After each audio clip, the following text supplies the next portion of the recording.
Boa noite, pessoal. Antes de mais nada, eu queria só uma confirmação se está tudo ok com o áudio, se todos me escutam bem. Acho Ok, que está tudo tranquilo. Sim, ok, certo. tá ótimo.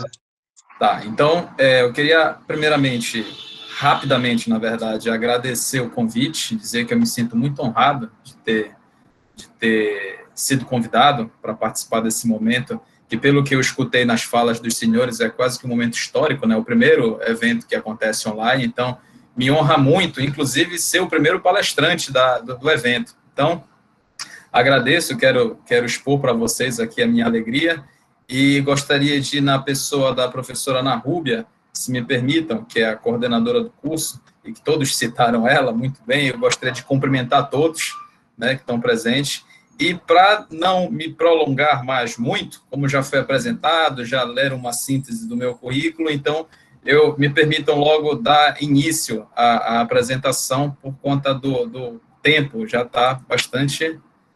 Tá? Eu vou abrir aqui uma janela, vou colocar a apresentação, só um minuto aqui para eu. Pronto. Me confirmem se está aparecendo na tela para vocês a apresentação. Está tudo ok? Sim, está compartilhado. Está compartilhado, né? Tá ok. Bom, então, vamos dar início, gente. Eu trouxe aqui para a gente debater um pouco, refletir um pouco sobre perícia ambiental, mas com recorte específico da importância do conhecimento da engenharia florestal em si, né, até por se tratar de um evento alusivo à comemoração do Dia do Engenheiro Florestal, que foi ontem, né, no caso, para a elucidação de crimes, né, então, pode não parecer tão claro, mas isso causa muita estranheza nas pessoas, né. Bom, se fosse um evento presencial, nesse momento eu já ia começar perguntando para algumas pessoas o que elas entendem por perícia, né? Porque nos dias atuais, acho que até a mídia acaba confundindo muito a cabeça das pessoas em relação ao conceito de perícia. Se a gente pegar num dicionário, por exemplo, e for pesquisar, for consultar o que significa perícia, o que significa perito, e a gente observar como se emprega hoje esses conceitos, a gente vai observar que ele já sofreu algumas mutações, ele já evoluiu um pouco em relação ao que de fato é a perícia. Então, eu trago aqui para vocês um dos conceitos que pode ser aplicados à perícia em si, né? Eu coloco aqui para vocês que a perícia como um todo, ela pode ser considerada como a responsável pela análise técnica de vestígios e a materialização de provas em processos cíveis e criminais, através do levantamento, exames e análise dos elementos encontrados no local. Bom, aqui a gente tem algumas palavrinhas-chave, como vestígios, né? E aqui, como a gente está falando para um público em geral, eu me permiti trazer um pouco, primeiro, uma fala geral sobre perícia e depois, logo em seguida, fazer o recorte para a engenharia florestal. Até para a gente tentar também desmistificar um pouco de algumas coisas que as pessoas carregam no seu imaginário relacionadas à perícia. Então, assim, a gente tem uma palavrinha-chave aqui que são vestígios. O que seriam esses vestígios? Vestígios, na verdade, é tudo que você encontra no local do evento que você está analisando. Ele pode ser classificado e considerado como vestígios. Né? Oportunamente, esses vestígios podem se transformar em evidências e lá na frente isso pode, de fato, virar uma prova, né, dentro de um processo. Então, a perícia, através do perito ou do conjunto de peritos, ele é responsável pela análise desses vestígios, primeiro, pela identificação desses vestígios, né, e a materialização disso, né, como prova, de fato, dentro de processos cíveis e criminais. E eu trago cíveis e criminais porque também tem um outro fantasminha aí que assombra a cabeça das pessoas, que acabam considerando a perícia como sendo algo relacionado somente a crimes. E não é verdade. Mais lá na frente eu falo rapidamente sobre isso, né? Então, basicamente, e aí de forma também resumida, ou na verdade de forma geral, a gente tem o que provoca uma perícia necessariamente, o que dá causa a uma perícia, o que motiva uma perícia. Então, você tem a ocorrência de um evento, que aí esse evento pode ser um evento criminoso, né? mas também pode ser um simples litígio em qualquer outra esfera da justiça, não precisa necessariamente ser a ocorrência de um crime, né? Então, você tem a ocorrência de um evento, aí logo em seguida você tem a abertura de um processo, que pode ser um inquérito policial, ou pode ser um processo em outra esfera, como eu falei agora há pouco, e essa autoridade faz a solicitação de uma perícia. Então, vejam bem, a perícia, ela não age, como se dentro do sistema de justiça ela não fosse proativa para acontecer, ela precisa ser solicitada. Tiago, então, existem casos em que a perícia pode não ser solicitada? É raro, mas existe, né? É raro, mas existe sim. Mas eu digo para vocês, hoje em dia, inclusive com a nova geração de autoridades que são passíveis de solicitar perícia, é muito difícil você encontrar uma autoridade credenciada a solicitar perícia que dê continuidade a um processo, independente de qual esfera seja, que ignore o elemento, que ignore o momento da perícia. Então, após a solicitação de perícia, né, aí a gente tem estados em que a perícia está ligada diretamente à Polícia Civil e tem, a maioria dos estados hoje em dia já é uma perícia autônoma independente, então você vai ter o órgão responsável pela perícia, e aí entra, na verdade, a turma da perícia aí no campo, né? Essa imagem que eu trouxe, esse organogramazinho aqui que eu trouxe para vocês, ele não esgota todas as possibilidades, tá? Eu só trouxe alguns elementos que são importantes nesse processo que eu estou chamando de materialização da prova. Porque, ao final das contas, a perícia, ela precisa, e se a gente observar na legislação em vigor, ela fala muito em prova e materialização da prova.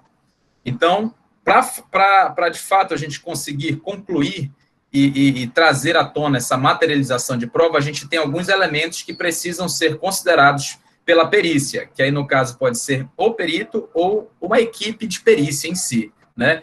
Aí eu trago a definição de metodologia, isso vocês vão observar que é muito importante, principalmente por conta desse último item aqui, que é a elaboração do laudo, né? Então, a gente precisa ter uma definição metodológica muito clara, entendeu? Uma metodologia de preferência válida, já utilizada, né? A gente vai ter também a análise técnica do local do crime, e aí eu coloquei local do crime porque, geralmente, a gente ministra essa palestra aqui para a turma ligada à segurança pública.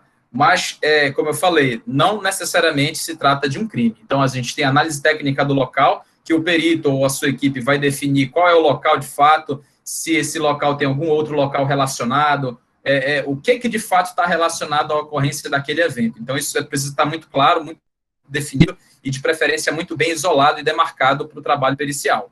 A gente tem a fixação, coleta e análise de vestígios, né? Eu falei um pouco de vestígios já para vocês, e quando eu falo bem aqui fixação, é porque a gente precisa levar em consideração que no futuro possa existir a possibilidade de se fazer uma reprodução simulada daquele evento que ocorreu. Então, é muito importante, e isso vai estar materializado no laudo, a fixação de todos os vestígios, a posição de tudo que foi encontrado, e aí a gente pode dispor de uma infinidade de tecnologias que a gente tem hoje, de ferramentas disponíveis, e dando uma olhada na programação do evento, vai ser muito interessante, porque a gente vai ter profissionais falando de identificação botânica, profissionais falando de geoprocessamento, então, assim, várias ferramentas que a atividade pericial sempre lança a mão para desenvolver o seu trabalho, né? A gente tem também aqui exames periciais e custódias, que, assim, definir quais são os tipos de exames que vão ser processados, vão ser feitos, vão ser elaborados.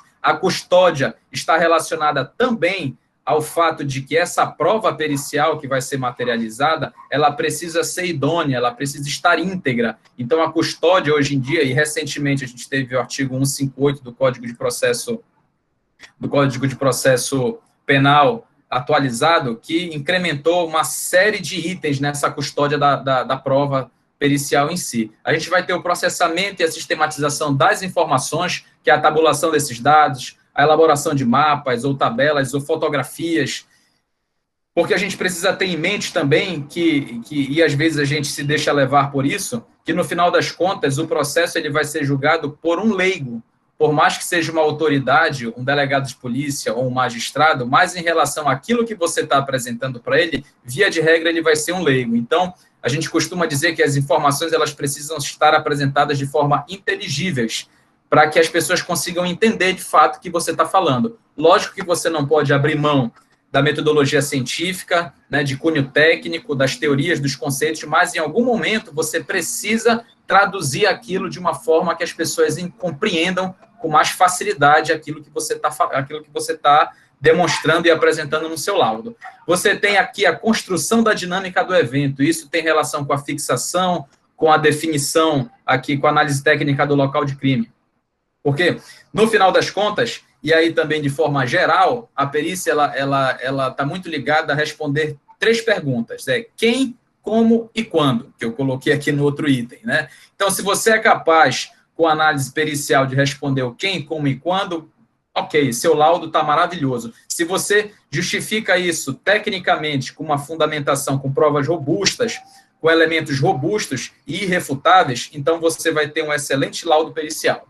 Né? E, por final, né, o que vai culminar todas as informações que você vai trabalhar, você vai ter a elaboração do seu laudo, que é o produto final da perícia, né, que ela se conclui com a elaboração do laudo. Então, gente, esse primeiro slide aqui, ele trouxe, assim, de maneira geral, né, algo que se aplica a qualquer tipo de exame pericial, né? Então, genericamente, a gente pode considerar que essa metodologia, esse organograma, ele é, assim, de forma resumida, um geralzão do que se faz a perícia, né? Natureza da perícia. Pô, Thiago, o que é isso? Então, aqui, você tem perícias de natureza civil, né? Aí eu coloquei aqui, onde os litígios tramitam fora da esfera criminal. É justamente para desmistificar aquele pensamento de que a perícia sempre está relacionada a um crime, a cena de um crime, ou a morte de alguém, enfim, não necessariamente. Às vezes, um simples conflito de terra entre 2 particulares pode demandar uma perícia, né? É fato. Por exemplo, então, um produto, aí já fazendo um recorte para a engenharia florestal, eu compro um fertilizante que não funciona. Então, eu entro na justiça para processar e para cobrar os danos da empresa que me vendeu, e eles alegam que o produto era bom, e o juiz pede uma perícia para saber se realmente aquilo funcionava ou não funcionava, estava de acordo ou não estava de acordo. Então, assim, isso não é um crime, mas é um litígio, é uma confusãozinha que não se resolveu normalmente e, via de regra, vai precisar do trabalho pericial. Bom, as cíveis, quem faz isso? Um profissional de nível superior cadastrado no banco de dados da Justiça. Então, hoje em dia, a legislação ela não exige de você algum tipo de pós-graduação. Ela exige que você tenha nível superior, mas que o seu currículo ele tenha afinidade, afeição ao trabalho que você vai desenvolver e que você esteja cadastrado no banco de dados da Justiça, né? Então, o juiz, quando necessitar de uma perícia, ele vai fazer uma consulta, uma análise desse banco de dados e ele vai nomear, né, um perito temporariamente ali, né? Como eu coloquei aqui, você vira um perito civil através de uma portaria por nomeação em tempo determinado, até que você conclua aquele trabalho.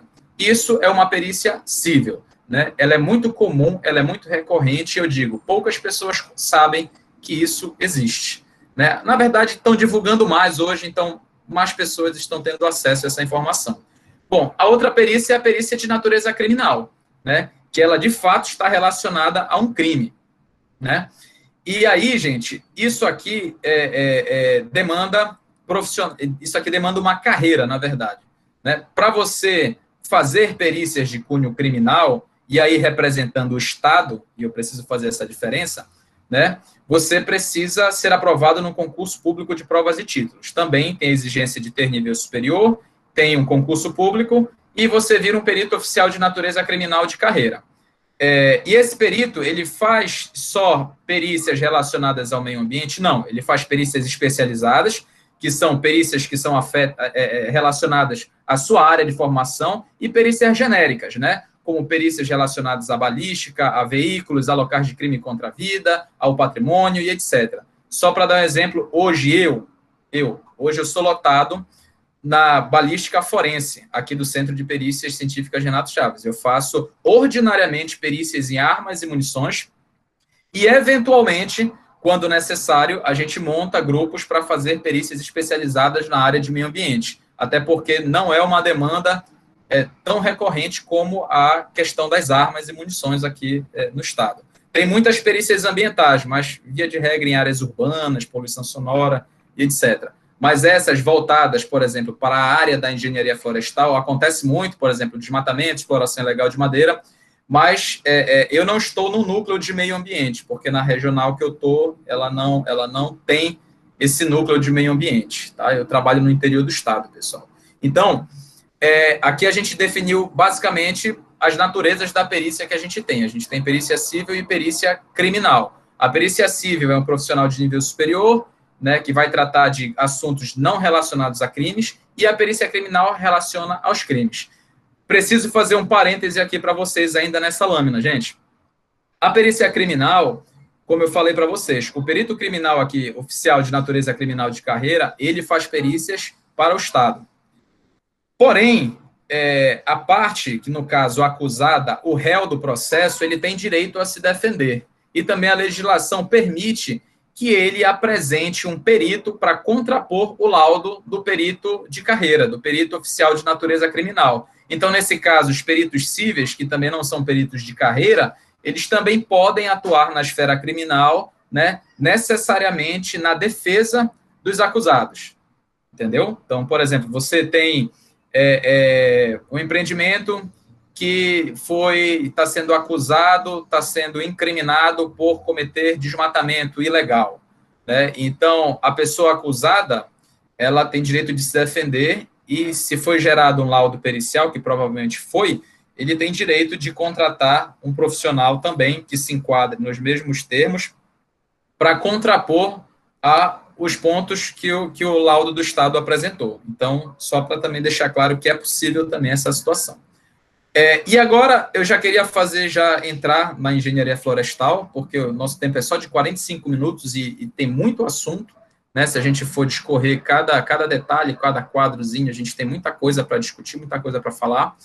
Mas eu trouxe para vocês aqui, como depois eu descobri que o evento era aberto para todo mundo, mas como se trata da Semana dos Floresteiros, eu acabei fazendo um destaque, me perdoem os profissionais das outras formações aí, eu não fiz o levantamento de outros cursos, né? Eu trouxe aqui, no que se refere à perícia criminal, os cursos mais aceitos para ingresso na perícia criminal no Brasil atualmente.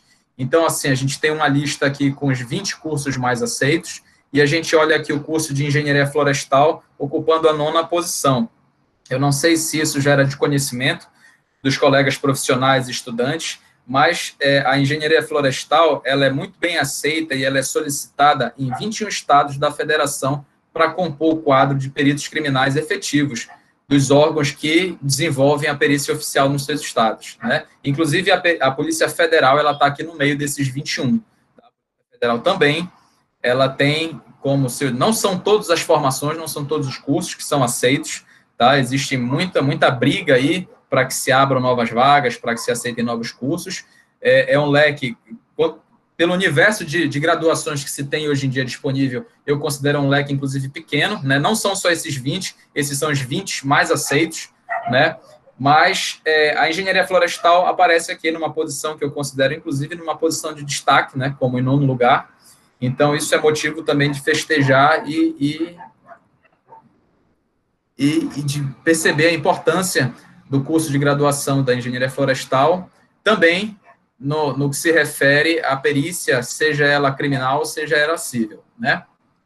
Então, eu já vou entrar aqui, gente, no papel da engenharia florestal na elucidação de crimes, que é, de fato, o tema da nossa palestra. Eu trouxe aqui para vocês, e não vou ler, mas aqui são as atribuições do cargo de perito criminal engenheiro florestal, para alguns concursos públicos que tem por aí. Essa não é a redação oficial para todos os editais, mas essa redação foi utilizada aqui em um dos editais aqui no Pará, certo? Então, essa aqui é a atribuição do engenheiro florestal, e aqui eu vou me ater mais aqui nesse organograma, que é o que se refere, bom, de forma geral, onde é que a engenharia florestal ela pode se encaixar na elucidação de crimes, onde ela pode colaborar com o sistema judiciário. Então, a gente tem aqui a identificação de madeira, que vocês vão ter uma palestra muito boa ainda essa semana sobre isso, com a professora Gracialda Ferreira. existem ainda... pouco se padronizou em relação ao processo de reconhecimento de espécies florestais, então, assim, muito se demanda, geralmente, as perícias relacionadas à área, nos quesitos de solicitação, você sempre tem a solicitação de identificação de madeira, e eu digo para os senhores, tome muito cuidado com isso, porque isso está relacionado não só à identificação em si, mas isso reflete na avaliação dos danos, na valoração desses danos, isso vai refletir em relação a espécies ameaçadas de extinção ou não. Então, isso tem uma série de desdobramentos em relação à identificação de madeira. Então, eu coloco aqui também em posição de destaque a identificação de madeira, a questão dos incêndios florestais, que eu não sei aí no Amazonas, mas aqui no Pará, ele é até recorrente, né? A gente tem algumas regiões aqui do nosso estado em que, anualmente, a gente tem a ocorrência de incêndios florestais, e o conhecimento E o engenheiro florestal, ele é sempre recrutado para compor equipes de perícia para tentar desvendar, e a gente vai falar mais na frente sobre incêndios especificamente. A gente tem aqui concessões florestais, coloquei aqui porque eu dei uma pesquisada e eu já vi algum ensaio de concessões florestais aí no estado do Amazonas, né?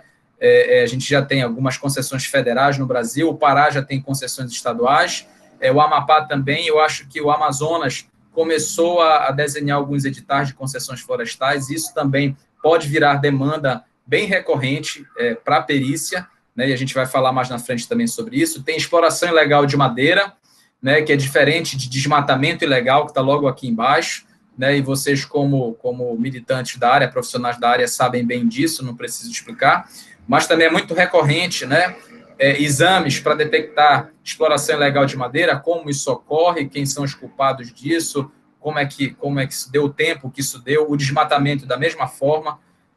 A gente tem aqui também crimes e litígios relacionados a unidades de conservação da natureza, que também são muito comuns. O estado do Pará, aí eu não sei o Amazonas, mas o estado do Pará, parte significativa do seu território é coberto por unidade de conservação, seja federal ou seja estadual. A gente tem todas as indústrias de base florestal, são campo de atuação da perícia, e aqui a gente tem a avaliação de dano, a avaliação e valoração dos danos, né, que isso aqui tem sido muito recorrente nas solicitações de perícia, né, até porque para você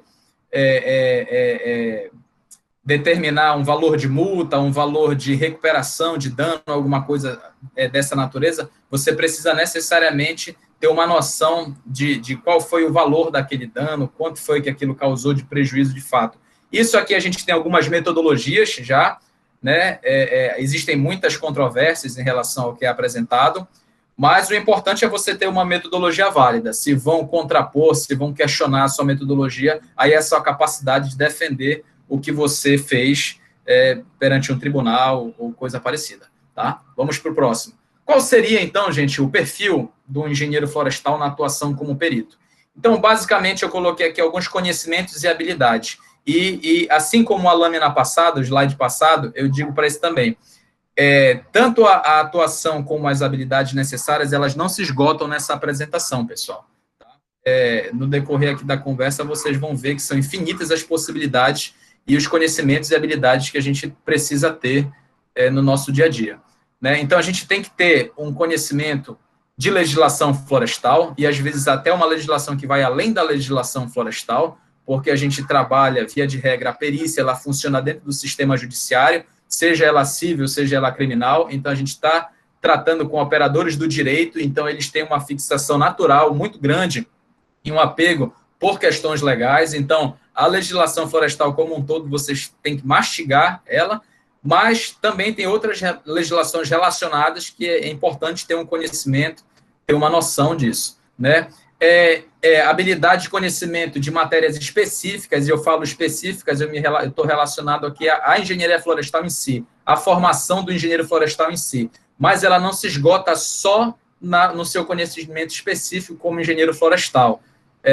Tanto faz graduação, pós-graduação, você também precisa ter um saber multidisciplinar, principalmente quando se trata de meio ambiente, de floresta, né? Você, via de regra, vai ter aí uma culminância de informações de ciências, de saberes aí, que você precisa ter pelo menos uma noção para poder construir os seus elementos de convicção que vão compor aí a estrutura da sua tese, da sua teoria, do que você vai defender. Aí, habilidade em software, porque hoje é quase que indispensável, você precisa ter conhecimento aí de programas para processar dados, para processar informações, sejam imagens de satélite, sejam dados alfanuméricos.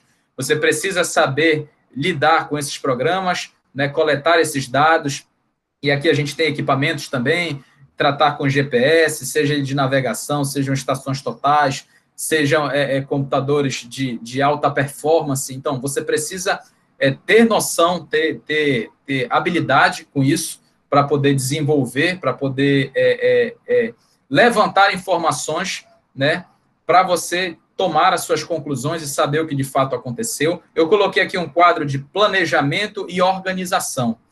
Isso aqui, gente, é fundamental, acho que para todas as profissões, mas para a perícia ela é muito indispensável, principalmente por conta daquela situação que eu falei logo do início. Você vai ter uma cadeia de custódia, você vai ter que ter a fixação dos elementos que foram encontrados no local, você vai ter que ter a organização minuciosa dos dados que você está coletando, da forma que você coleta esses dados, o tipo de equipamento que você utilizou, você precisa colocar claramente no seu laudo, quais foram os softwares que você utilizou, os equipamentos que você utilizou, se você utilizou imagens de algum lugar, você tem que dizer de que lugar você utilizou essas imagens, quais são as especificações de tudo isso, o dia, a data, a hora, os locais onde as coisas foram encontradas. Você vai tirar fotos, de preferência as fotos. Hoje a gente já tem máquinas que trazem coordenadas geográficas nas fotografias. Se você tiver uma máquina como essa, use-a, porque é indispensável você fazer a fixação daquela imagem, aquele local real,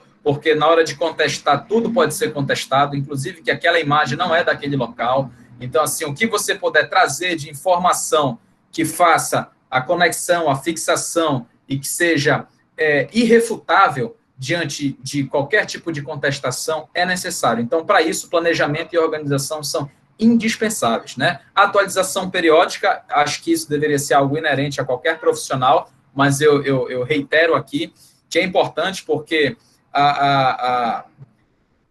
o crime, ele está muito relacionado, o crime ou litígio está muito relacionado ao desenvolvimento tecnológico. A cada tempo que passa, você tem mais desenvolvimento tecnológico, o que aumenta a capacidade do ser humano de agredir o ambiente num intervalo de tempo menor. Então, assim, você tem que estar atualizado a todas as possibilidades, você tem que conhecer muito bem todas as ferramentas, todas as inovações possíveis e imaginárias. E então, por isso que costumam dizer que os profissionais da área de perícia, inclusive a televisão, ela defende muito isso, né? Não que tudo que ela defenda seja certo, mas assim, essa relação estreita da perícia com o conhecimento científico, com a habilidade de pesquisa, ela é muito real. Isso é muito recorrente no dia a dia do profissional relacionado à perícia. Tem que ser uma pessoa curiosa, né? Tem que ter um perfil de curioso, não tem que se contentar com o que viu, ele sempre tem que estar tentando contestar aquilo que ele está colocando, e tem que ter paciência, pessoal, porque outro dia, inclusive, conversando com alguns colegas, e não tem nada a ver com a engenharia florestal, mas ele me disse o seguinte: ele trabalha no local de crime contra a vida, então ele vê pessoas mortas, né? Então ele estava me dizendo o quanto um cadáver, um corpo limpo, e já passado algum tempo da sua morte, ele retrata melhor o que aconteceu com aquele cadáver do que logo quando ele chega no local de crime. Então, assim, você tem que ter um pouco de paciência, porque às vezes a gente precisa esperar um pouco as coisas acontecerem para poder tomar as nossas conclusões. Aí, se você se precipitar, você corre o risco de errar. E também você não pode esperar muito, né? Então, você tem que saber o ponto certo. Vamos para a próxima lâmina. Bom, eu falei em algum momento, certamente para vocês, que a perícia, ela não é algo...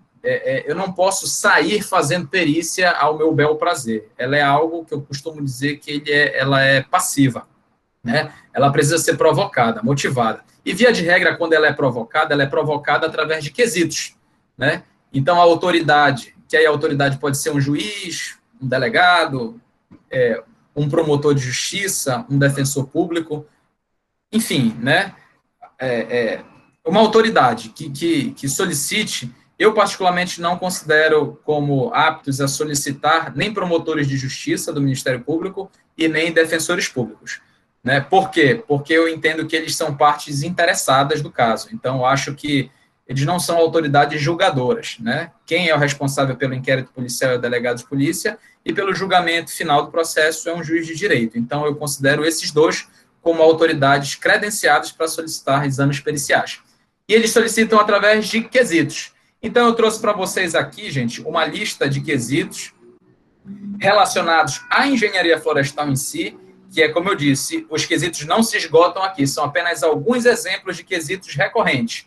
Por exemplo, chega uma situação para vocês onde a autoridade pergunta se o local examinado se encontra em unidade de conservação, zona de amortecimento, área de quilombo ou em terras indígenas.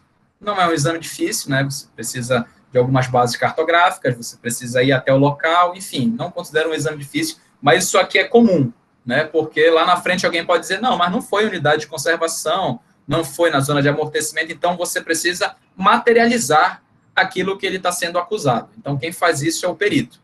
Né? Outro exemplo, foram atingidas as áreas de preservação permanente? Também é recorrente, é um quesito comum de acontecer. Houve danos à flora? O que causou esses danos à flora? Então, isso acho que é um pouco mais complicado, né? Mas é possível de se fazer, né? Dependendo do caso, porque tem casos em que o dano ele não é muito claro, não é muito visível, perceptível, mas se você conseguiu detectar algum tipo de dano, você tem que materializar isso, né? O que causou esse dano também, né? As espécies vegetais afetadas são raras ou ameaçadas de extinção? Quais espécies foram exploradas? Então, aqui entra aquilo que eu falei em relação a reconhecimento de espécies, né? De saber, porque, bom, quais são as espécies? Eu preciso dizer as espécies corretas, né? A sua classificação botânica correta. E essas espécies estão na lista de espécies ameaçadas de extinção, então, preciso estar dentro. A lista de espécies ameaçadas é uma legislação. Via de regra, ela vira uma lei. Então, você tem que ver, né? A lista nacional, se o seu estado tem alguma lista específica de espécies, e fazer essa união. Outro quesito possível. É possível valorar, para fins de reparação, o dano causado no local? É aquela história da valoração, de saber qual é a espécie, não só madeira, mas outros tipos de dano. Quando eu falo que há controvérsias, que eu falei agora há pouco, é porque essa valoração ela ainda é muito subjetiva, né?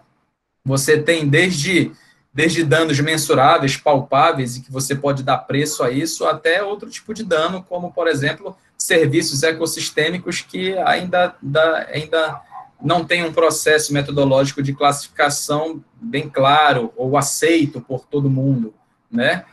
Mesmo que na comunidade científica a gente já tenha avançado pouco nisso, mas para a justiça em si, isso ainda é muito abstrato, né? Então, isso aqui é um pouco complicado.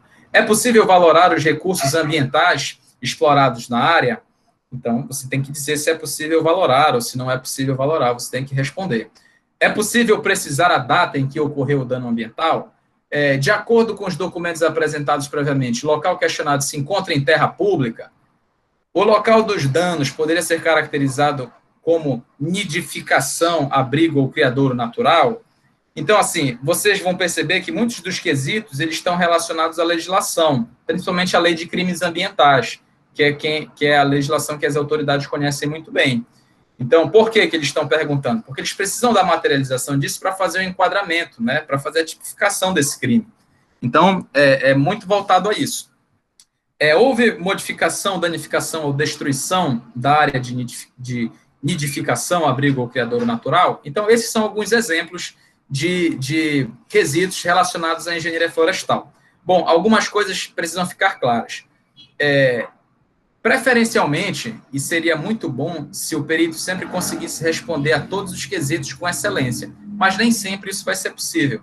Às vezes, a solicitação da perícia já é muito depois da ocorrência do evento, às vezes o local ele não foi devidamente isolado, então você já tem uma violação dos vestígios, você já vai ter um local que as pessoas costumam classificar como inidôneo, você não tem mais a idoneidade daquele local, então você vai ter prejuízo nos vestígios que você vai levantar ali. Então, algumas coisas podem acontecer e você pode alegar que o local ou o vestígio ou a situação ela foi prejudicada para a resposta daquele quesito em especial, certo? E, da mesma forma, se o perito entender, como eu falei, a autoridade que formula esses quesitos, ela não é uma profunda conhecedora da área em si, da área técnica. É por isso que existe o perito, que vai dar esse apoio para a justiça, vai auxiliar a justiça. Então, muitas vezes, possa ser que ele não tenha conhecimento de todas as possibilidades já existentes para o levantamento de provas, para o levantamento de vestígios que podem se transformar em evidências, etc. Então, é possível também que o perito, além dos quesitos respondidos, que foram elaborados, ele também adicione algumas situações que ele ache pertinente. Ele pode selecionar um capítulo no laudo dele para colocar informações que ele julgar pertinentes ao caso, que ele encontrou no caso, e que ele trabalhou aquele material e que pode auxiliar a justiça, né, na formação do seu julgamento. Né? Então, vamos para o próximo slide. Bom, aí eu trago aqui alguns exemplos, né? Primeiro, eu trouxe uns exemplos muito previsíveis, tá, pessoal? Em relação à engenharia florestal, e no final eu trouxe uns exemplos que não são tão previsíveis, né? Pelo menos para a maioria das pessoas que a gente conversa. Tá? Então, vamos começar com os mais previsíveis. Incêndios florestais, né? Como eu falei, é muito comum, né? E, assim, quesitos relacionados a incêndio é o período da ocorrência, a data em que isso aconteceu, e aí o período não é só o dia, mas se aconteceu durante o dia, durante a noite, se foi um final de semana, porque isso vai ter interferência, né, na questão da penalidade do infrator, né? Qual é a origem, o foco principal desse incêndio, onde ele começou, e aí a origem, quando eu falo origem, eu digo assim, ele foi de causas naturais, ou ele foi um incêndio provocado, criminoso, né? A gente sabe que, eventualmente, as pessoas podem ter autorizações para fazer queimadas, né, em suas áreas. Então, se for apresentado uma licença, uma autorização para fazer essa atividade, o perito vai precisar fazer uma análise do que foi autorizado e do que aconteceu, certo? Qual o material utilizado durante esse incêndio, durante essa queimada? Aí aqui, já falei, ele foi criminoso ou não, causou danos à área de preservação permanente, ele aconteceu em unidade de conservação, em área pública, ele atingiu a área de outros particulares. Então, isso tudo são informações que são muito comuns nesse tipo de perícia e que são os possíveis quesitos que aparecem para serem respondidos. Da mesma forma, a gente tem a exploração ilegal de madeira, né? Que aí, nesse caso, a primeira pergunta, eu recomendo que seja feita, a atividade, ela tem autorização, ela tem uma licença para funcionar, né, tendo em vista que é uma atividade muito comum, uma atividade produtiva muito comum, mas que muitas vezes ela ocorre sem autorização devida. Então, isso significa a atividade ela está licenciada, a exploração está de acordo com a licença, o volume de madeira explorada, qual foi? Está de acordo com a autorização de exploração, as espécies estão de acordo com as... E aí, isso é muito delicado, né? Porque, às vezes, essa questão do reconhecimento, da identificação botânica, ela é um gargalo tão grande ainda na atividade, que, às vezes, você observa equívocos que não foram causá-lo por dolo, né? Que não foi má fé do engenheiro. Então, você tem ali... né? Então, tem que ter muito cuidado com isso também. Isso é muito comum acontecer. Não que a pessoa não deva ser responsabilizada, mas isso tem que ficar claro, se houve dolo, se foi culpa, né, se era uma espécie, inclusive é possível, e aí para nível de julgamento, por exemplo, se foi um plano de manejo licenciado devidamente, se ele estava funcionando totalmente de acordo com o autorizado, mas que houve em alguma espécie esse equívoco, né, de estar explorando uma espécie com outro nome, inclusive, é possível que a autoridade pergunte se o processo de reconhecimento e identificação daquela espécie é difícil ou não, né? Exatamente para tentar entender se houve má fé ou não do infrator, né? Enfim, isso tudo é possível de acontecer, tá? A quantificação do dano, o período de ocorrência, geralmente em crimes relacionados à atividade florestal, o período ele é muito importante, eles sempre perguntam, né? E, de preferência, quem é o responsável, né? É aquela pergunta, quem, quando e como aconteceu. E aqui, gente, vai ter um profissional aí bem mais habilitado do que eu para falar de gel, mas só trouxe um exemplo que eu costumo mostrar também. Aqui embaixo, acho que vocês conseguem ver o cursor do meu mouse aqui, eu trouxe duas áreas, com 2 imagens de satélite do mesmo lugar, onde ocorreu a atividade de exploração florestal, manejo, atividade de exploração seletiva. E aqui a gente tem, né, a ferramenta trabalhando a nosso favor, né, a tecnologia. Nessa primeira imagem, você não consegue observar claramente qualquer intervenção na floresta, e na segunda imagem, após um tratamento, né, de composição de bandas, você consegue nitidamente ver, após 2 anos, só para deixar claro, tá? O intervalo temporal das imagens é de 2 anos. Começou aqui, não tinha nada, e aqui, aqui as 2 imagens são no mesmo período, 2 anos após a mesma imagem, né? Na primeira aqui, você não consegue identificar claramente, né, o que aconteceu, e aqui, após um tratamento, você já consegue verificar uma estrutura, né, de abertura de estradas, algumas clareiras abertas, enfim. É só para ilustrar a tecnologia agindo a nosso favor. Né? Desmatamento ilegal, da mesma forma. Né? Aqui, gente, eu trago essa primeira imagem aqui, que vocês conseguem observar, que eu gosto de usar ela por quê? Porque aqui você tem 2 ilícitos, você pode ter 2 ilícitos. Primeiro, um desmatamento ilegal e um desmatamento com uso do fogo. Né? Então, se não houve autorização para desmatar, você tem uma pena, você tem uma tipificação. E se esse desmatamento ocorreu com uso do fogo, você pode ter isso agravado. Né? Então, aqui você tem claramente, né? E outra coisa também que eu acho interessante é que você observa aqui no perímetro, muito bem definido aqui esse perímetro. Então, assim, isso aqui dificilmente ocorre, ainda mais com esse vértice aqui, de forma natural, né? Provavelmente isso aqui foi induzido por alguém de uma forma até que controlada, né? Porque é difícil você ter aqui esse desenho, essa linha muito bem tracejada naturalmente, se foi um incêndio natural e que não teve nenhum tipo de controle. Então, aqui alguns quesitos que também são muito semelhantes ao da exploração, né?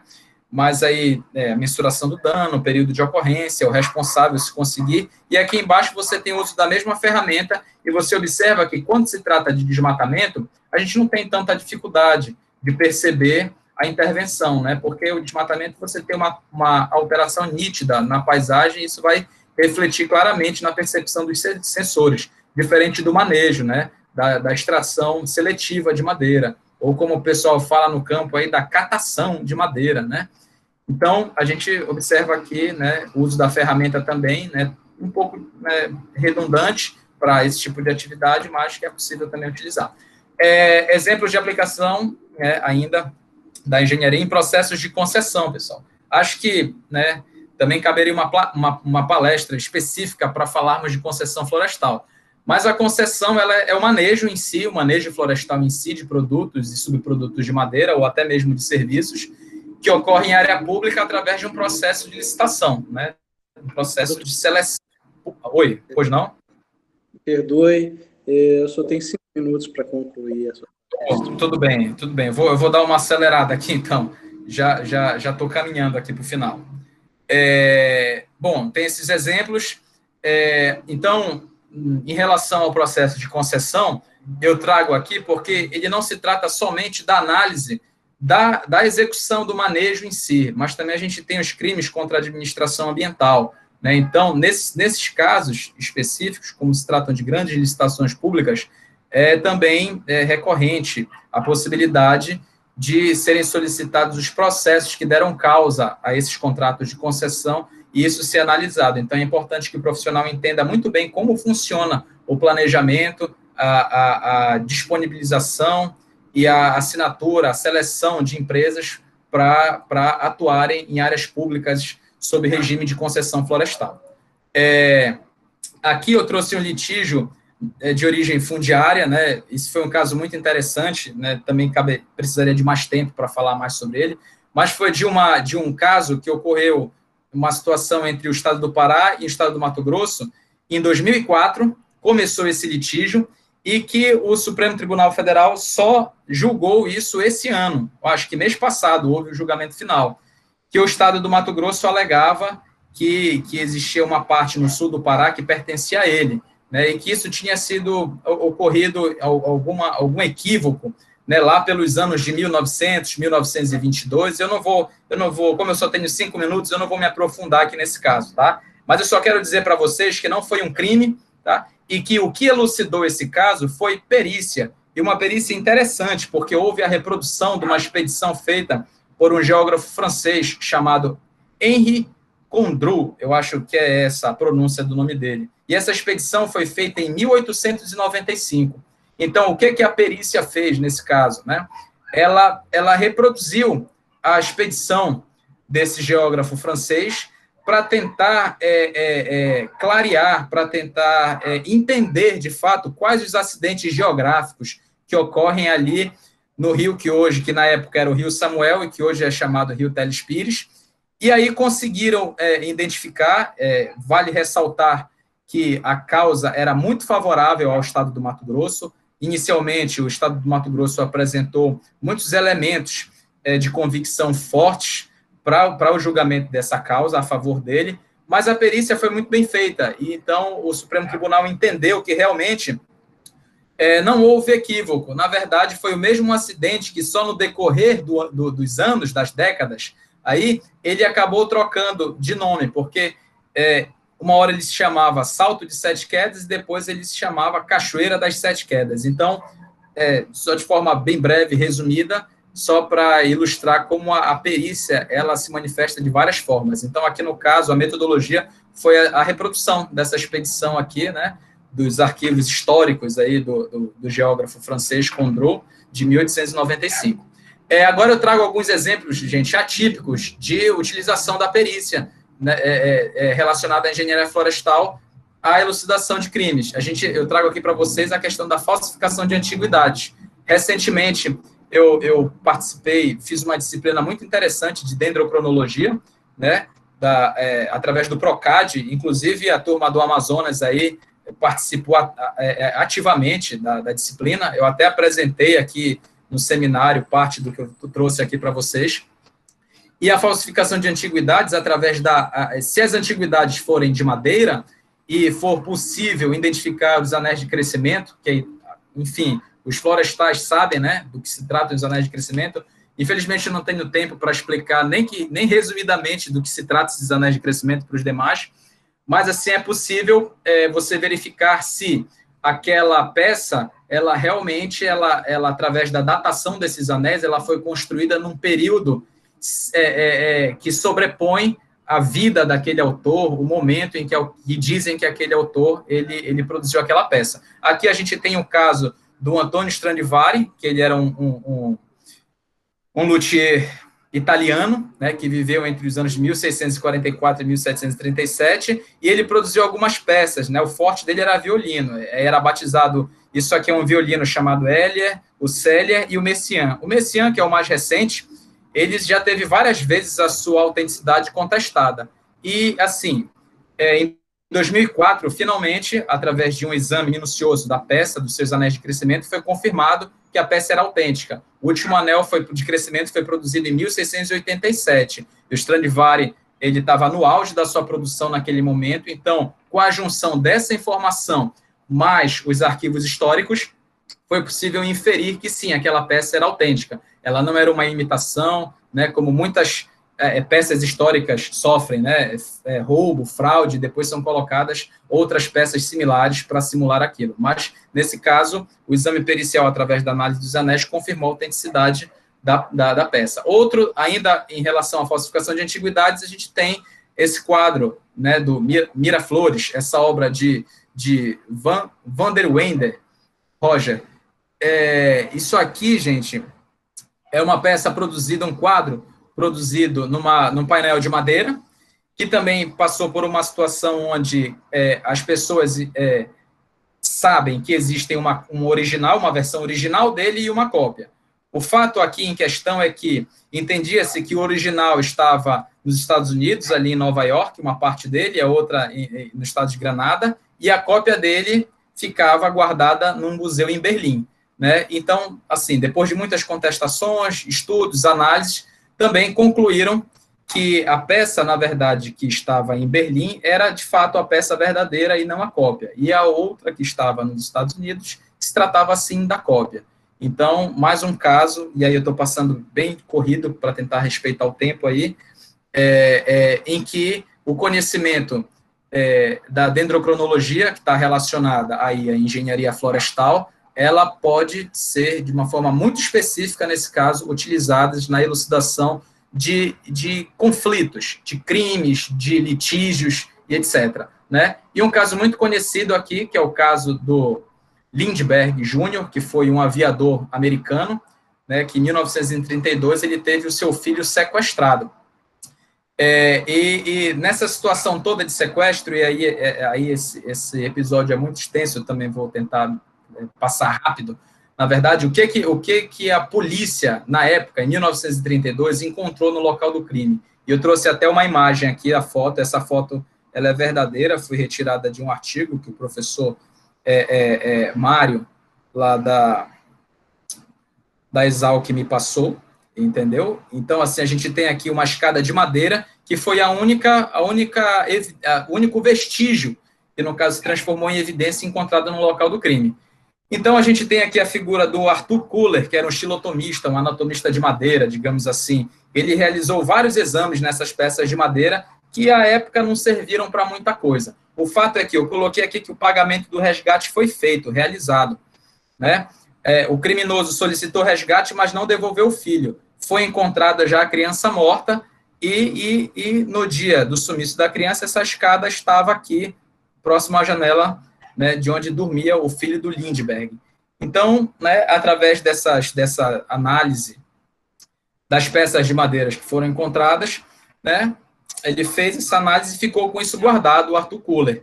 Quando foi em 1934, 2 anos depois, algumas dessas notas elas foram encontradas, elas foram rastreadas, na verdade, num posto de gasolina, tinha um suspeito. Eu sei que encontraram, foram até essa pessoa, que era chamada o Bruno, né, Bruno Hauptmann, que era um carpinteiro, e começaram a investigar, reabriram o caso e começaram a investigar. E nesse momento a polícia chegou até o sótão da casa do Bruno e verificou alguma coisa esquisita, né, alguma coisa estranha. Tinha algumas peças que faltavam, tinha alguma coisa suspeita. E chamaram o Arthur Kuller novamente para tentar analisar o sótão, que era de madeira, da casa do Bruno. E ele verificou, através também do conhecimento de anatomia de madeira e da análise dos anéis de crescimento. Aqui, gente, a gente tem uma análise detalhada que o Arthur Kuller fez, né, a medição das peças, etc. A escada era formada em 3 seções, etc. Mas o Arthur Kuller chegou à conclusão que as peças utilizadas para a fabricação daquela escada, elas haviam sido retiradas do sótão da casa do Bruno, né? E aqui mais na frente a gente tem algumas fotos que ilustram bem legal. Olha, vocês conseguem ver o cursor aqui? É como se fosse um degrau da escada. Então, o que ele fez? Ele pegou as peças da escada e fez uma análise microscópica para tentar encontrar coincidência dos anéis ou das estruturas anatômicas das peças de madeira, e ele encontrou muita semelhança. Olha, aqui, essa imagem é bem legal, pessoal. Essa peça aqui do meio, na verdade, ela é a parte onde, quando você passa a serra, ela some. Então, foi deixado esse espaço certinho e foi feito aqui uma espécie de reconstituição aqui desses anéis que casava certinho com as peças, ou seja, foi passado aqui um instrumento cortante, entendeu? E que deu origem a essa peça aqui, que produziu a escada utilizada no crime. Aqui uma análise mais detalhada dos anéis de crescimento, aqui a análise microscópica que ele fez, né, para identificar, inclusive, foram encontradas também na casa do Bruno algumas ferramentas. Então, ele também conseguiu constatar, através do exame que ele fez na produção da escada, que as ferramentas, elas produziam as mesmas marcas que foram produzidas na escada durante a sua construção. Infelizmente, a gente tem que passar rápido por conta do tempo.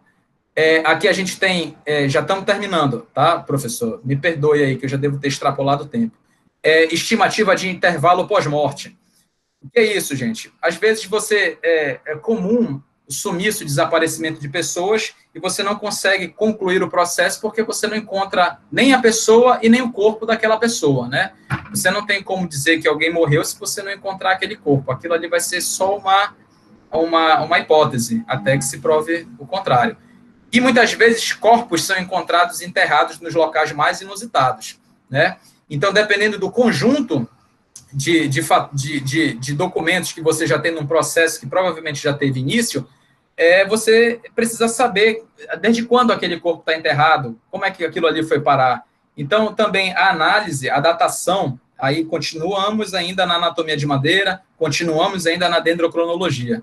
Ela é fundamental, se você consegue encontrar ossadas ou um cadáver onde você já tem alguma parte da raiz de algum vegetal que está plantado próximo ali, envolvendo ou as vestes ou a ossada daquele corpo, você consegue fazer uma estimativa do tempo mínimo em que aquela pessoa foi encontrada naquele local, né?